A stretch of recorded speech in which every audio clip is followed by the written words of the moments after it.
What if I told you कि अगर आप आपकी गाड़ी की बैटरी ऑथोराइज सर्विस सेंटर की बजाय कहीं बाहर से रिप्लेस करते हैं तो आपकी गाड़ी की वारंटी वॉइड हो सकती है।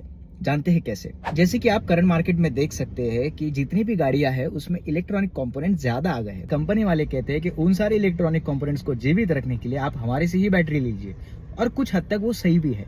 क्यों? क्योंकि मैन्युफैक्चरर कहता है कि उन बैटरी की वजह से आपके जो कंपोनेंट्स है वो सही ढंग से चल सकते हैं, जैसे कि एबीएस सेंसर्स हो गए, या फिर आपके जो गाड़ी में इंस्ट्रूमेंट क्लस्टर हो गया, आपका इंफोटेनमेंट सिस्टम हो गया, और भी कई तरीके के जो सेंसर्स है, और वो सारे सेंसर्स को अच्छे से चलाने के लिए एक अच्छी बैटरी की जरूरत है, और वो बैटरी सर्विस सेंटर में ही मिलेंगी, ऐसा सर्विस सेंटर वाले कहते हैं। हालांकि कुछ हद तक सही भी है, क्योंकि अगर आप बाहर से बैटरी लगा लेंगे तो कुछ प्रॉब्लम से आ तो जाती है, जो कि मैंने भी पर्सनली फेस किया है। और अगर समझो आप बाहर से लगवा भी लेते हैं तो भाई 1000, 1200, 1500 रुपए बचा लेंगे आप। लेकिन आपको जब भी कभी कोई गाड़ी के कंपोनेंट्स में प्रॉब्लम आ गया, या फिर एबीएस सेंसर फेल हो गया, आपका ऑल्टरनेटर फेल हो गया, या फिर आपके गाड़ी का जो फ्लाईव्हील है वो फेल हो गया, ये सब सारी चीजें है वो कहीं ना कहीं डायरेक्टली इनडायरेक्टली बैटरी से ही कनेक्टेड है। और समझो ये फेल होने के बाद आप अगर सर्विस सेंटर में जाते हो और सर्विस सेंटर वाले भाई हाथ ऊपर कर देंगे और कह देंगे कि भाई आपने जो बैटरी है वो बाहर लगवाई है, इसके वजह से इन सारे सेंसर्स पे, इन सारे इलेक्ट्रॉनिक कंपोनेंट्स पे लोड आ गया और कुछ ना कुछ उसमें से फेल हो गया,